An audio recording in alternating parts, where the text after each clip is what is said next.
Dears എൻ്റെ എല്ലാ പ്രിയപ്പെട്ട കുട്ടികൾക്കും ഏഗണിലേക്ക് ഹാർദമായ സ്വാഗതം.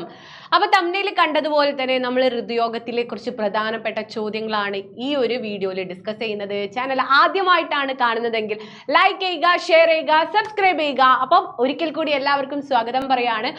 ഹൃദയോഗം എന്ന് പറയുന്ന നമ്മുടെ മലയാളം ഫസ്റ്റിലെ കേരള പാഠാവലിയിലെ രണ്ടാമത്തെ പാഠം അല്ലെ. ആദ്യത്തെ പാഠം നമ്മൾ ലക്ഷ്മണ സാന്ത്വനം പഠിച്ചു, എഴുത്തച്ഛൻ്റെത് പഠിച്ചു. അടുത്തത് നമ്മൾ കാലാതീതം കാവ്യവിസ്മയം, കാലത്തെ കവച്ചു കടക്കുന്ന വിസ്മയങ്ങളിൽ ഒന്നായിട്ടുള്ള കാളിദാസന്റെ അഭിജ്ഞാന ശാകുന്തളത്തിന് AR രാജരാജവർമ്മ വിവർത്തനം ചെയ്ത മലയാള ശാകുന്തളത്തിലെ 7ാം അംഗത്തിലെ ഒരു ഭാഗമാണ് നിങ്ങൾക്ക് പഠിക്കാനുള്ള ഈ ഒരു ഹൃദയോഗം എന്ന് പറയുന്നത്. വല്ലതും മനസ്സിലായോ? അതായത് നമ്മുടെ മഹാഭാരതം നിങ്ങൾക്കറിയില്ലേ? മഹാഭാരതത്തിലെ വനപർവ്വത്തിലെ ശകുന്തളോപാഖ്യാനത്തെ ആസ്പദമാക്കിക്കൊണ്ട് നമ്മുടെ കാളിദാസൻ എന്ത് രചിച്ചു? അതെ, അഭിജ്ഞാന ശാകുന്തളം രചിച്ചു. ഈ അഭിജ്ഞാന ശാകുന്തളം സംസ്കൃതത്തിലാണ്. അത് നമ്മളെപ്പോലെ മലയാളികൾക്ക് വായിക്കാൻ അറിയോ? ഇല്ല.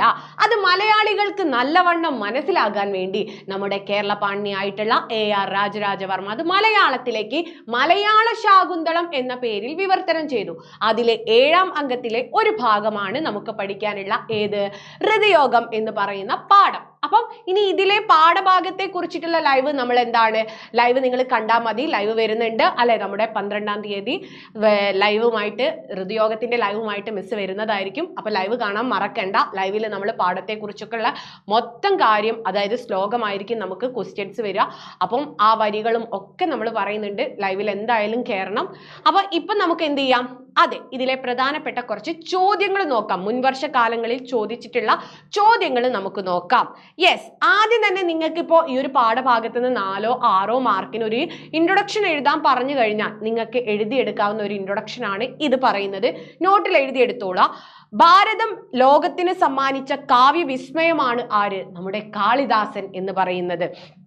മഹാകാവ്യങ്ങളും ഖണ്ഡകാവ്യങ്ങളും നാടകങ്ങളുമായി ലഭിച്ച കൃതികളിൽ അഭിജ്ഞാന ശാകുന്തളം നാടകം ഇന്നും നമ്മെ ആഹ്ലാദിപ്പിക്കുന്നു.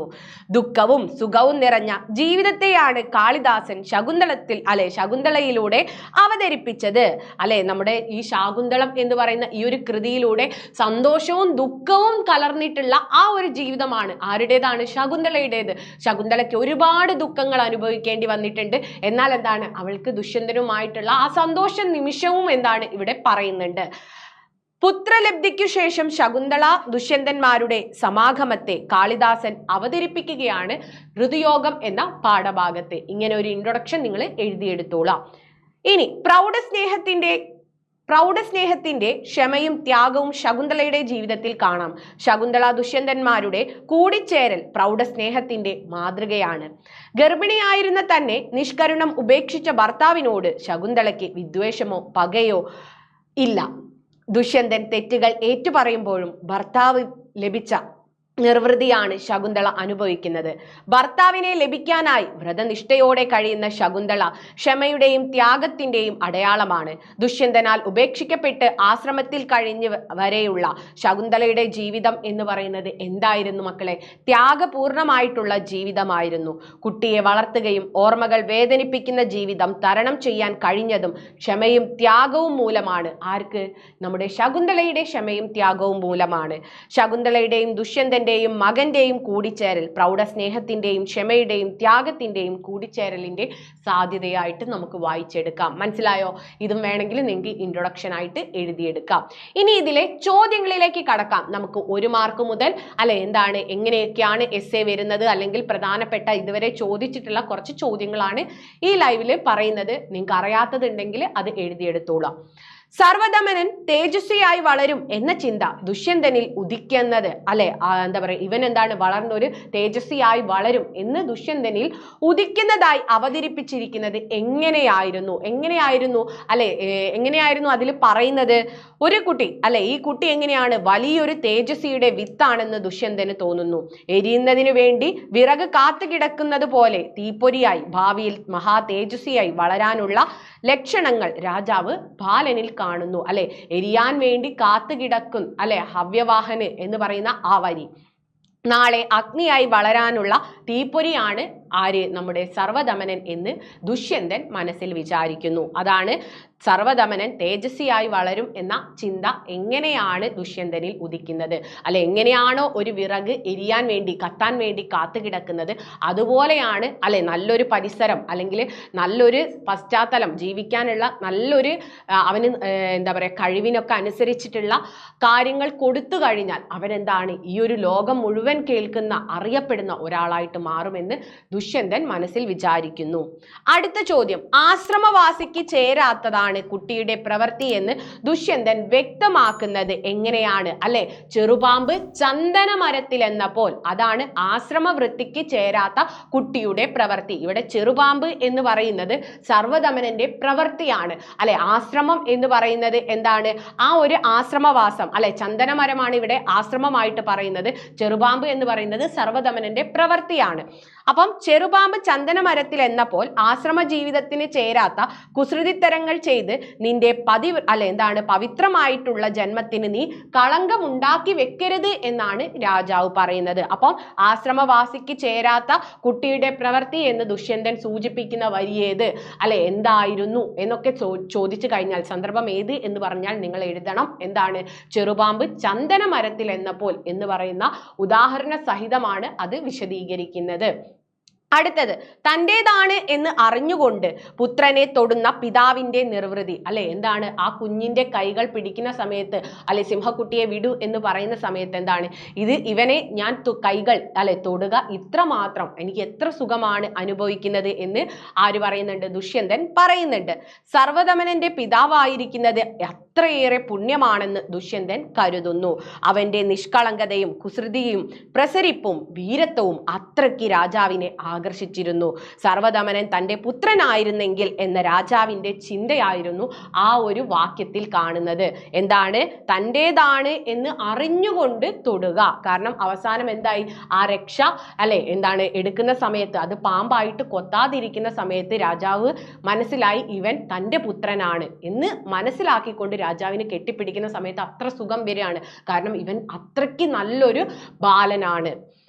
ഇനി അടുത്ത ചോദ്യം, എന്താണ് ധരണീഭരണം എന്ന് വെച്ച് കഴിഞ്ഞാൽ ധരണീഭരണം എന്നതുകൊണ്ട് അർത്ഥമാക്കുന്നത് എന്താണ്? രാജ്യഭരണം അല്ലെങ്കിൽ ധരണി എന്ന് വെച്ചാൽ ഭൂമിയാണ്. ഭൂമിയിലെ ഭരണത്തെയാണ് എന്ത് പറയുന്നത്? ധരണീഭരണം എന്ന് പറയുന്നത്. ഒരു മാർക്കിന് ചോദിച്ചാൽ എഴുതിക്കൊള്ളണം. തരുമൂല ഗൃഹസ്ഥരായി ചരിപ്പു എന്ന് വെച്ച് കഴിഞ്ഞാൽ പണ്ട്, അതായത് നമ്മുടെ ഈ ദുഷ്യന്തന്റെ പുരുവംശത്തിലെ രാജാക്കന്മാരൊക്കെ പണ്ട് എങ്ങനെയാണ് രാജഭരണം മക്കളെ ഏൽപ്പിച്ചു കഴിഞ്ഞാൽ അവർ ഏകപത്നിയോടെ അവരെവിടേക്ക് പോകും? വാനപ്രസ്ഥത്തിന് പോകും. കാട്ടിൽ എന്താണ് ഈ ആഡംബര ജീവിതമൊക്കെ വെടിഞ്ഞ് കാട്ടിൽ ത്യാഗപൂർണമായിട്ടുള്ള അല്ലെങ്കിൽ ലളിതമായിട്ടുള്ള ജീവിതത്തിലേക്ക് അവർ പോകും. അപ്പം പുരുവംശ രാജാക്കന്മാർ രാജഭരണത്തിനു ശേഷം ഏകപത്നിയോടൊപ്പം കൊട്ടാരത്തിലെ സുഖസൗകര്യങ്ങൾ ഉപേക്ഷിച്ച് വനവാസത്തിന് പുറപ്പെടുന്നു. കൊട്ടാരത്തിലെ ആഡംബരത്തിൽ നിന്ന് പ്രകൃതിയുടെ ലാളിത്യത്തിലേക്കുള്ള യാത്രയെയാണ് എന്ത് പറയുന്നത്? തരുമൂല ഗൃഹസ്ഥരായി ചരിക്കുക എന്ന് പറയുന്നത്. മനസ്സിലായോ? അതൊന്ന് എഴുതിയെടുത്തോ. പുരുവംശ രാജാക്കന്മാരുടെ അന്ത്യകുലവൃതം എന്ന് പറയുന്നത് എന്തായിരുന്നു? അതെ, വാനപ്രസ്ഥം തന്നെയായിരുന്നു. തരുമൂല ഗൃഹസ്ഥരായി ചരിപ്പു എന്ന് പറയുന്നത്. അടുത്തത്, വിരഹ ദുഃഖം അനുഭവിക്കുന്ന ശകുന്തളയെ അവതരിപ്പിച്ചിരിക്കുന്നത് എങ്ങനെയാണ്?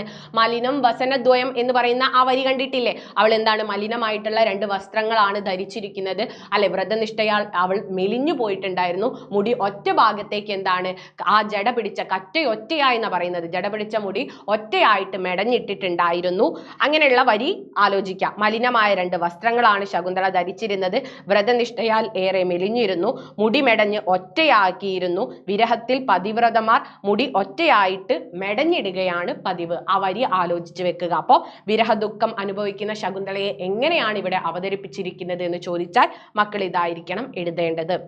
മോഹം അകന്നു എന്ന പ്രയോഗം കൊണ്ട് സൂചിപ്പിക്കുന്നത് എന്താണ്? മോഹം എന്ന് വെച്ചാൽ ഇവിടെ ഇഷ്ടം എന്നല്ല.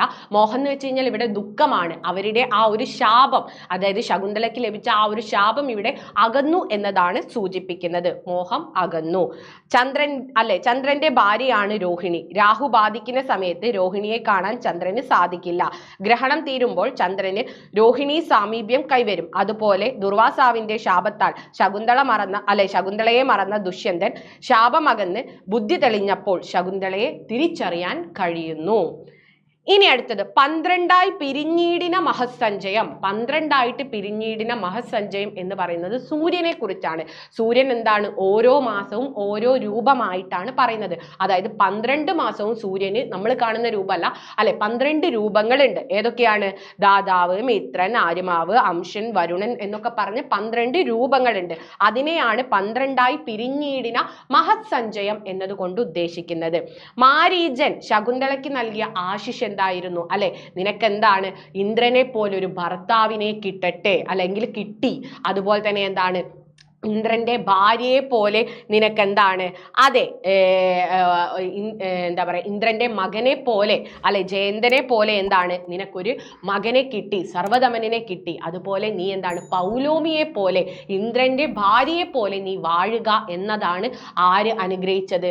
നമ്മുടെ മാരീചൻ ശകുന്തളയെ അനുഗ്രഹിച്ചത്. അപ്പോൾ മാരീചൻ ശകുന്തളയ്ക്ക് നൽകിയ അനുഗ്രഹം എന്താണ് എന്ന് ചോദിച്ചാൽ, ഇന്ദ്രനെ പോലൊരു ഭർത്താവിന്റെ കൂടെ ഇന്ദ്രന്റെ പുത്രന് തുല്യമായിട്ടുള്ള, അല്ലെങ്കിൽ എന്താണ്, ജയന്തന് തുല്യമായിട്ടുള്ള സർവ്വധമനന്റെ കൂടെ, ഇനി അതുപോലെ തന്നെ ഇന്ദ്രന്റെ ഭാര്യയെ പോലെ നീ എന്താണ്? വാഴുക എന്നാണ് അനുഗ്രഹം കൊടുത്തത്.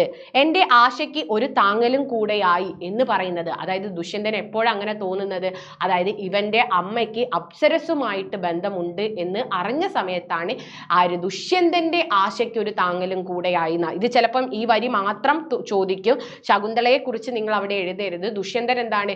ഈ മകൻ തൻ്റെതായിരുന്നെങ്കിൽ എന്ന് ആഗ്രഹിക്കുന്നുണ്ടായിരുന്നു. ആ സമയത്താണ് ഇവന്റെ അമ്മയ്ക്ക് അപ്സരസുമായിട്ട് ബന്ധമുണ്ടെന്ന് താപസിമാർ, സന്യാസി അവിടെ ഉണ്ടായിരുന്ന തോഴിമാര് പറയുന്നത്. അപ്പോൾ ആ പറയുന്ന സമയത്താണ് ദുഷ്യന്തൻ വിചാരിക്കുന്നത്, അത് എൻ്റെ ആശയ്ക്ക്, ഇവൻ എൻ്റെ മകനായിരുന്നെങ്കിൽ അല്ലെ, ശകുന്തള തന്നെ ആവണേ ഇവന്റെ അമ്മ എന്നുള്ള ആ ഒരു ആഗ്രഹത്തിന് എന്താണ്? ഒരു താങ്ങലും കൂടെയായി. അപ്പം ഇത്തരം കാര്യങ്ങളൊക്കെ നിങ്ങൾ ആലോചിച്ച് വെക്കുക. ചെറുപാമ്പ്, ചന്ദനമരം എന്നീ സാദൃശ്യ കൽപ്പനകളുടെ ഔചിത്യം എന്ത്? അത് ഉചിതമായിട്ടാണോ കൊടുത്തത് എന്ന് ചോദിച്ചാൽ നിങ്ങൾ പറയണം, പാമ്പ് ഭയത്തിൻ്റെയും ചന്ദനമരം വിശുദ്ധിയുടെയും പ്രതീകമാണ്. ഇവിടെ വികൃതി കാട്ടുക, അല്ലെങ്കിൽ ചെറുപാമ്പ് എന്ന് പറയുന്നത് എന്താണ്? നമ്മുടെ സർവ്വധമനന്റെ പ്രവൃത്തിയും, ചന്ദനമരം എന്ന് പറയുന്നത് ആശ്രമവുമാണ്. അപ്പം ആശ്രമ അന്തരീക്ഷത്തിന് വിരുദ്ധമാണ് അവന്റെ പ്രവർത്തികൾ എന്ന് കാണിക്കാൻ ഉചിതമായിട്ടുള്ള പ്രയോഗം തന്നെയാണ് ഇത് എന്ന് പറഞ്ഞ് മക്കൾ എഴുതിക്കൊള്ളണം. ഓക്കെ, എൻ്റെ ആശയ്ക്ക് ഒരു താങ്ങലും കൂടെയായി എന്ന് പറയുന്നത് കുട്ടിയുടെ അമ്മയ്ക്ക് അപ്സരസുമായിട്ടുള്ള ബന്ധം. ഇത് വൈഷമ്യക്കാരനാണ്, ഇത് വിഷമമുണ്ടാക്കുന്ന ഒരു വസ്തുവാണ് എന്ന് എന്തിനെ കുറിച്ചാണ് പറയുന്നത്? മുദ്രമോതിരത്തെ കുറിച്ചാണ്. അപ്പം ഇത്രയും കാര്യങ്ങൾ മക്കൾക്ക് മനസ്സിലായിട്ടുണ്ടാവുമെന്ന് വിചാരിക്കുന്നു. നമുക്ക് എന്ത് ചെയ്യാം? അടുത്ത, അതായത് നമ്മുടെ ലൈവില് ഈ പാഠഭാഗത്തെ കുറിച്ചിട്ടുള്ള എല്ലാ കാര്യങ്ങളും ചർച്ച ചെയ്യാം. അപ്പം വീഡിയോ ഇഷ്ടപ്പെട്ടാൽ ലൈക്ക് ചെയ്യണം, ഷെയർ ചെയ്യണം, മാക്സിമം എല്ലാവരിലേക്കും ഷെയർ ചെയ്ത് കൊടുക്കുക. ഇതുപോലുള്ള വീഡിയോസിനായിട്ട് ചാനൽ സബ്സ്ക്രൈബ് ചെയ്യാൻ മറക്കില്ലല്ലോ. അപ്പം ബൈ.